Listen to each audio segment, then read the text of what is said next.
സംസാരിക്കുന്നതുകൊണ്ടാണ്. Greek ഭാഷ സംസാരിക്കാൻ കാരണം എന്താണെന്ന് ചോദിച്ചു കഴിഞ്ഞാൽ, അലക്സാണ്ടർ എന്ന് പറയുന്നൊരു മനുഷ്യനാണ്. വൺ വേൾഡ് എന്ന് പറയുന്ന ഏക ലോക ധാരണ ഉണ്ടായിരുന്നത് കൊണ്ട് ലോകം മുഴുവൻ ഗ്രീക്ക് സംസ്കാരവും ഭാഷയും വ്യാപിപ്പിക്കുവാനാണ് അലക്സാണ്ടർ പരിശ്രമിച്ചത്. അത് സുവിശേഷത്തിന് ഗുണമായി. ഇതുപോലെ ഈ അർബനൈസേഷൻ വാസ്തവത്തിൽ എന്ത് സംഭവിക്കുകയാണ്? സുവിശേഷത്തിന് ഗുണമായിരിക്കുകയാണ്. സുവിശേഷത്തിന്. നമ്മുടെ കുഞ്ഞുങ്ങളൊക്കെ ഇന്നിപ്പോൾ അവർക്ക് ലാംഗ്വേജ് ഉണ്ട്, അവർക്ക് മറ്റ് രാജ്യങ്ങളിലേക്കൊക്കെ പോകാൻ കഴിയും, അവർ നന്നായിട്ട് പഠിച്ചവരാണ്. അങ്ങനെ പഠിച്ചതൊക്കെ നമ്മൾ ചിന്തിക്കുന്നതറിയാം. ഇതാണ് നമ്മുടെ പ്രശ്നം. നമ്മൾ ചിന്തിക്കുന്നത് എൻ്റെ കൊച്ചിന് ഇംഗ്ലീഷ് അറിയാവുന്നത് കൊണ്ട് അവനെവിടെ പോയാലും രക്ഷപ്പെടുമെന്നാണ്. ഇംഗ്ലീഷ് അറിയാവുന്നത് കൊണ്ട് രക്ഷപ്പെടത്തില്ല, അത് വേറെ കാര്യം. പക്ഷേ എന്നാലും ആ ലാംഗ്വേജ് എൻ്റെ കുടുംബത്തിന് പ്രയോജനമായിട്ടാണ് നമ്മൾ ചിന്തിക്കുന്നത്. പക്ഷേ ഞാൻ ചോദിച്ചോട്ടെ, എന്തുകൊണ്ടാണ് നിങ്ങളുടെ കുഞ്ഞിന് അങ്ങനെ ഒരു വിദ്യാഭ്യാസം കർത്താവ് കൊടുത്തത്? എന്തുകൊണ്ട്?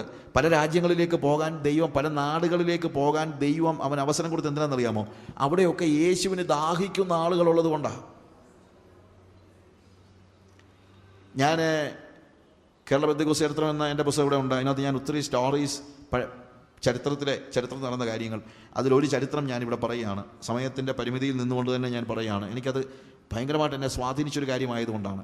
നിങ്ങൾ പലർക്കും അറിയാമല്ലോ, PM Philip Appachan, pastor PM Philip, IPCയിലെ പാസ്റ്റർ PM ഫിലിപ്പ്. അദ്ദേഹത്തിൻ്റെ പിതാവ് കർഷകനായ ഒരു വ്യക്തിയായിരുന്നു. പണ്ടത്തെ കർഷകരായ ആളുകൾക്കൊക്കെ എല്ലാവർക്കും ഫീസ് കൊടുത്ത്, പണ്ട് ഫീസ് കൊടുത്തൊക്കെയാണല്ലോ പഠിപ്പിക്കുന്നത്. അതുകൊണ്ട് എല്ലാവർക്കും ഫീസ് കൊടുത്ത് പഠിപ്പിക്കാൻ കഴിയുമായിരുന്നില്ല. അതുകൊണ്ട് അദ്ദേഹം ജന്മിയായിരുന്നു. പക്ഷേ എന്നാലും അക്കാലത്തെ ജന്മിമാർക്ക് പോലും ഫീസ് കൊടുത്ത് പഠിപ്പിക്കാൻ വേണ്ടത്ര സാമ്പത്തിക, അവർക്ക് ഇഷ്ടംപോലെ വസ്തുവും കാര്യങ്ങളൊക്കെ ഉണ്ടായിരുന്നു.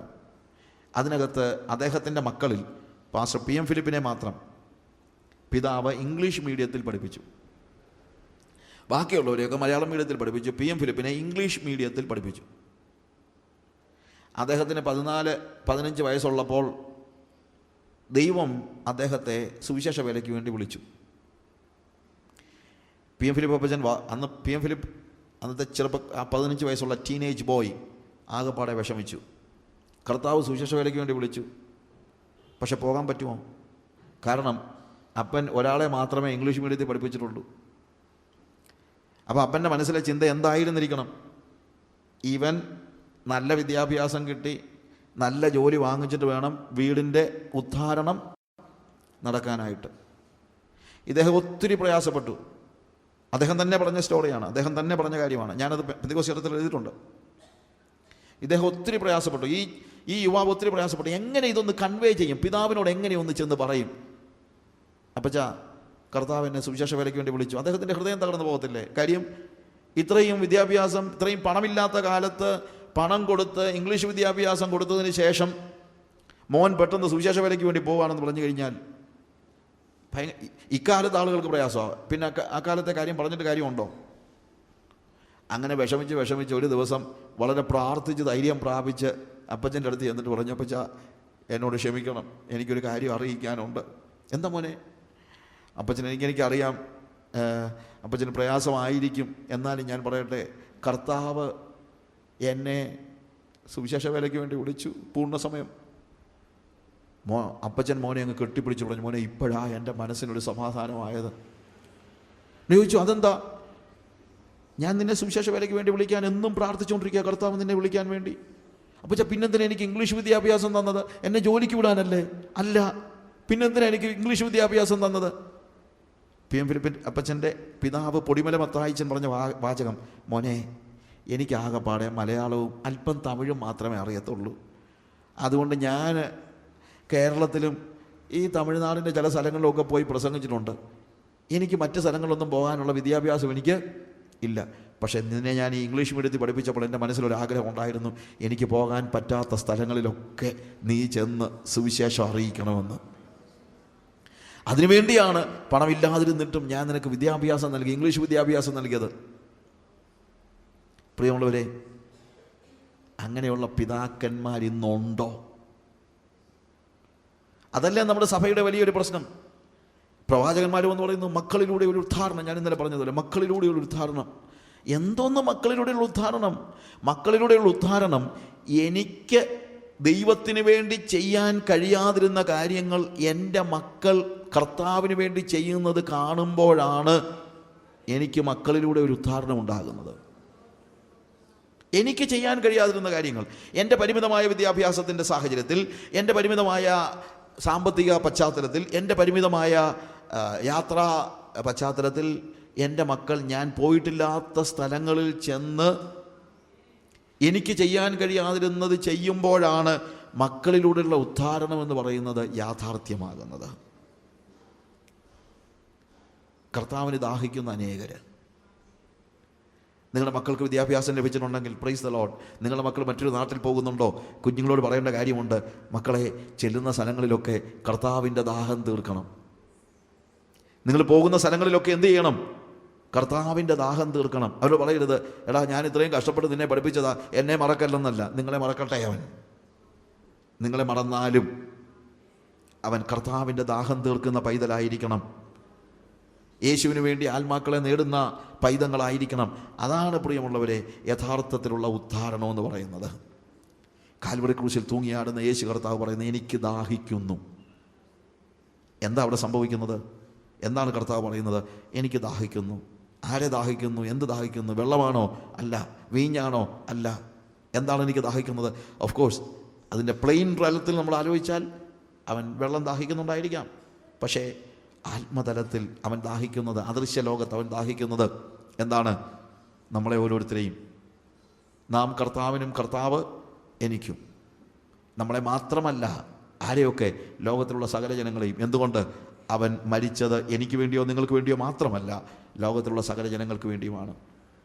അവൻ ഒറീസക്കാർക്ക് വേണ്ടിയും, ഹിമാചൽ പ്രദേശുകാരന് വേണ്ടിയും, കാശ്മീരിക്ക് വേണ്ടിയും, കാബൂളുകാരന് വേണ്ടിയും, പാകിസ്ഥാനിക്ക് വേണ്ടിയും, സൗദി അറേബ്യക്കാരന് വേണ്ടിയും, അറബിക്ക് വേണ്ടിയും, ഈജിപ്ഷ്യന് വേണ്ടിയും, ട്യൂണീഷ്യക്കാരന് വേണ്ടിയും, യഹൂദന് വേണ്ടിയും, അമേരിക്കക്കാരന് വേണ്ടിയും, ടാൻസാനിയക്കാരന് വേണ്ടിയും അവൻ ദാഹിക്കുന്നു. കാരണം അവൻ മരിച്ചത് അവർക്കെല്ലാവർക്കും വേണ്ടിയാണ്. അവൻ്റെ ദാഹം തീർക്കാൻ നമുക്ക് കഴിയുമോ? അതാണ് പ്രധാനപ്പെട്ട ചോദ്യം. അവൻ്റെ ദാഹം ആ ഒരു കാലഘട്ടത്തിലേക്ക് മാത്രമല്ല, കാൽവറി ക്രൂശിൽ അവൻ കിടക്കുമ്പോൾ മാത്രമല്ല, ഇന്നും യേശുവിന് ദാഹിക്കുന്നു. പക്ഷെ നമ്മളൊരു ദാഹം തീർക്കണം. നമ്മൾ 6-ാമത്തെ തിരുമൊഴിയിലേക്ക് നമ്മളൊന്ന് പ്രവേശിച്ച് നിൽക്കുകയാണ്. അവിടെ തുടങ്ങുന്ന 1-ാമത്തെ കാര്യം എന്താണ്? യോഹന്നാൻ്റെ സുവിശേഷം 19-ാം അധ്യായത്തിൻ്റെ 30-ാമത്തെ വാക്യത്തിൽ, യോഹന്നാൻ്റെ സുവിശേഷം അതിൻ്റെ 19-ാം അധ്യായത്തിൻ്റെ 30-ാമത്തെ വാക്യത്തിൽ യേശു പുളിച്ച വീഞ്ഞ് കുടിച്ച ശേഷം നിവൃത്തിയായി എന്ന് പറഞ്ഞു തല ചായ്ച്ച് ആത്മാവിനെ ഏൽപ്പിച്ചു കൊടുത്തു. It is finished. നിവൃത്തിയായി. സകലതും സകലതും നിവൃത്തിയായി എന്നാണ് അവിടെ കാണുന്നത്. നിവൃത്തിയായി. It is finished. I am finished എന്നല്ല പറയുന്നത്, ഇറ്റ് ഈസ് ഫിനിഷ്ഡ്. ഞാൻ തീർന്നെന്നല്ല പറയുന്നത്, എനിക്ക് ചെയ്തു തീർക്കാൻ തന്നതെല്ലാം ഞാൻ ചെയ്ത് തീർത്തു. സകലതും നിവൃത്തിയായി. പലപ്പോഴും ആളുകൾ മരിക്കുമ്പോഴത്തേക്ക് അവരുടെ ജീവിതം തീരുകയാണ്, അല്ലേ? ഒരാൾ മരിക്കുമ്പോഴത്തേക്ക് നോർമലി വാട്ട് ഹാപ്പൻസ്? അവന് പിന്നീട് പല കാര്യങ്ങൾ മാറ്റി വെച്ചിട്ടാണ്. അതുകൊണ്ടാണ് പലപ്പോഴും ആളുകൾക്ക് മരിക്കാനുള്ള പേടി എന്നറിയാമോ? ഇനിയും പല കാര്യങ്ങൾ ചെയ്യാനുണ്ടെന്നുള്ളൊരു ചിന്ത ഉള്ളതുകൊണ്ടാണ്. പ്രിയമുള്ളവരെ, പല കാര്യങ്ങൾ ചെയ്യാനുണ്ടോ ഇല്ലയോ എന്നുള്ളതല്ല, എപ്പോൾ വേണമെങ്കിലും നിവൃത്തിയായി എന്ന് പറഞ്ഞ് മരിക്കാൻ കഴിയുന്നതാണ് ജീവിതത്തിലെ ഏറ്റവും വലിയ ഭാഗ്യം എന്ന് പറയുന്നത്. നിവൃത്തിയായി എപ്പോൾ ചോദിച്ചു കഴിഞ്ഞാൽ, ഞാൻ നാളെ എന്തെങ്കിലും ചെയ്യുമായിരിക്കും, പക്ഷേ എൻ്റെ പോളിസി എന്താണെന്ന് വെച്ച് കഴിഞ്ഞാൽ, ഇന്ന് എനിക്ക് ചെയ്യാനുള്ള കാര്യങ്ങൾ ഇന്ന് ഞാൻ ചെയ്തു തീർക്കും. ഇന്ന് എന്നെക്കുറിച്ച് ദൈവം എന്തുദ്ദേശിക്കുന്നു അത് ഞാൻ ചെയ്തു തീർക്കും. എനിക്ക് ദൈവം ഫലമേൽപ്പിച്ചിരിക്കുന്നതായ ഒരു ദൗത്യമുണ്ട്. ആ ദൗത്യം നിർവഹിക്കുക എന്നുള്ളതാണ് എന്നിൽ നിന്ന് ദൈവം പ്രതീക്ഷിക്കുന്നതായ ഏറ്റവും പ്രാധാന്യമർഹിക്കുന്നതായ കാര്യം. Finish your work. തിരുവെഴുത്ത് എബ്രായ ലേഖനം 9-ാം അധ്യായത്തിൻ്റെ 24 മുതലുള്ള വാക്യങ്ങൾ വായിക്കുമ്പോൾ, ക്രിസ്തു വാസ്തവമായതിൻ്റെ പ്രതിബിംബമായി കൈപ്പണിയായ വിശുദ്ധ മന്ദിരത്തിലേക്കല്ല, ഇപ്പോൾ നമുക്ക് വേണ്ടി ദൈവസന്നിധി പ്രത്യക്ഷനാവാൻ സ്വർഗത്തിലേക്ക് അത്രേ പ്രവേശിച്ചത്. മഹാപുരോഹിതൻ ആണ്ടുതോറും അന്യരക്തത്തോടുകൂടെ വിശുദ്ധ മന്ദിരത്തിൽ പ്രവേശിക്കുന്നത് പോലെ തന്നെത്താൻ കൂടെ അർപ്പിപ്പാൻ ആവശ്യമില്ല. അങ്ങനെയായാൽ ലോകസ്ഥാപനം മുതൽ അവൻ പലപ്പോഴും കഷ്ടം അനുഭവിക്കേണ്ടിയിരുന്നു. എന്നാൽ അവൻ ലോകാവസാനത്തിങ്കൽ സ്വന്തം യാഗം കൊണ്ട് പാപപരിഹാരം വരുത്തുവാൻ ഒരിക്കൽ പ്രത്യക്ഷനായി, ഒരിക്കൽ മരിക്കുകയും പിന്നെ ന്യായവിധിയും മനുഷ്യർക്ക് നിയമിച്ചിരിക്കുകയാൽ ക്രിസ്തുവും അങ്ങനെ തന്നെ അനേകരുടെ പാപങ്ങളെ ചുമപ്പാൻ ഒരിക്കലായിട്ട് അർപ്പിക്കപ്പെട്ടു. തനിക്കായി കാത്തു നിൽക്കുന്ന രക്ഷയ്ക്കായി അവൻ പാപം കൂടാതെ രണ്ടാമത് പ്രത്യക്ഷനാകും. ഒരിക്കലായിട്ട് ഒരു വൺ ടൈം സാക്രിഫൈസാണ് യേശുവിൻ്റെ സാക്രിഫൈസ് എന്ന് പറയുന്നത്. നിവൃത്തിയായെന്ന് യേശു പറയുമ്പോൾ അതിനകത്ത് നമ്മൾ ഓർക്കേണ്ട കാര്യമുണ്ട്. എന്താണ്? It is a one time sacrifice. പഴയ പ്രവാചകൻ അല്ലെങ്കിൽ പുരോഹിതന്മാരുടെ കാലഘട്ടത്തിൽ ഉണ്ടായിരുന്നതായ ഏറ്റവും പ്രധാനപ്പെട്ട പ്രോബ്ലം എന്ന് വെച്ച് കഴിഞ്ഞാൽ എല്ലായ്പ്പോഴും അവർ യാഗം അർപ്പിക്കേണ്ടി വന്നിരുന്നു. പാപപരിഹാരത്തിന് വേണ്ടി അവർ എപ്പോഴും യാഗം അർപ്പിക്കേണ്ടി വന്നിരുന്നു. പക്ഷേ യേശുവിൻ്റെ മരണത്തോടുകൂടെ തിരുവെഴുത്തുകളുടെ നിവൃത്തി സംഭവിക്കുകയാണ്, കംപ്ലീറ്റ് ആയിട്ട്, ടോട്ടലായിട്ട്. അതുകൊണ്ട് അങ്ങനെ അല്ല, മഹാപുരോഹിതൻ ആണ്ടുതോറും അന്യരക്തത്തോടുകൂടെ വിശുദ്ധ മന്ദിരത്തിലേക്ക് പ്രവേശിക്കുന്നത് പോലെ അവൻ തന്നെത്താൻ കൂടെ അർപ്പിപ്പാൻ ആവശ്യമില്ല. മഹാപുരോഹിതൻ്റെ പ്രത്യേകത എന്ന് വെച്ച് കഴിഞ്ഞാൽ അവൻ അന്യരക്തത്തോടുകൂടെ, മഹാപുരോഹിതൻ അവൻ്റെ രക്തത്തോടുകൂടെ അല്ല കയറി ചെല്ലുന്നത്. അതും ആണ്ടിലൊരിക്കൽ അവൻ എന്താണ് കൃപാസനത്തിലേക്ക് അടുത്ത് ചെല്ലുമ്പോൾ അവൻ്റെ രക്തം കൊണ്ടല്ല ചെല്ലുന്നത്, ആട്ടുകൊറ്റന്മാരുടെ രക്തം കൊണ്ടാണ് ചെല്ലുന്നത്. പക്ഷേ യേശു ഒരിക്കലായിട്ട്, അതാണ് കാൽവരി ക്രൂശിൽ നടക്കുന്നത്. അവൻ പിതാവിൻ്റെ സന്നിധിയിലേക്ക് സ്വന്തം രക്തം കൊണ്ട്, പലപ്പോഴായിട്ടല്ല, ഒറ്റ പ്രാവശ്യമായിട്ട് വിശുദ്ധ മന്ദിരത്തിൽ പ്രവേശിക്കുന്ന പോലെ തന്നെത്താൻ കൂടെ അർപ്പിപ്പാൻ ആവശ്യമില്ല. അങ്ങനെ ഓരോ പ്രാവശ്യം അർപ്പിക്കണമായിരുന്നെങ്കിൽ ലോകസ്ഥാപനം മുതൽ അവന് പലപ്പോഴും കഷ്ടം അനുഭവിക്കേണ്ടിയിരുന്നു, പലപ്പോഴും അവൻ വരേണ്ടിയിരുന്നു. മറ്റ് മതങ്ങളുടെ ചിന്തയും യേശുക്രിസ്തുവിൻ്റെ ജീവിതവും തമ്മിലുള്ള വ്യത്യാസം ഉണ്ടെന്നറിയാമോ? മറ്റ് മതങ്ങളിൽ അവതാരങ്ങൾ പലപ്പോൾ സംഭവിക്കണം. ഞാനത് വിശ്വസിക്കുന്ന കാര്യമല്ല ഞാൻ പറയുന്നത്. ബട്ട് സ്റ്റിൽ അവരുടെ അണ്ടർസ്റ്റാൻഡിങ് ഇതാണ്. മനുഷ്യൻ്റെ പാപം വർദ്ധിക്കുന്ന അനുസരിച്ച് ഓരോ പ്രാവശ്യവും എന്ത് ചെയ്തുകൊണ്ടിരിക്കണം? പുതിയ അവതാരങ്ങൾ ഉണ്ടാകണം, ഇല്ലേ?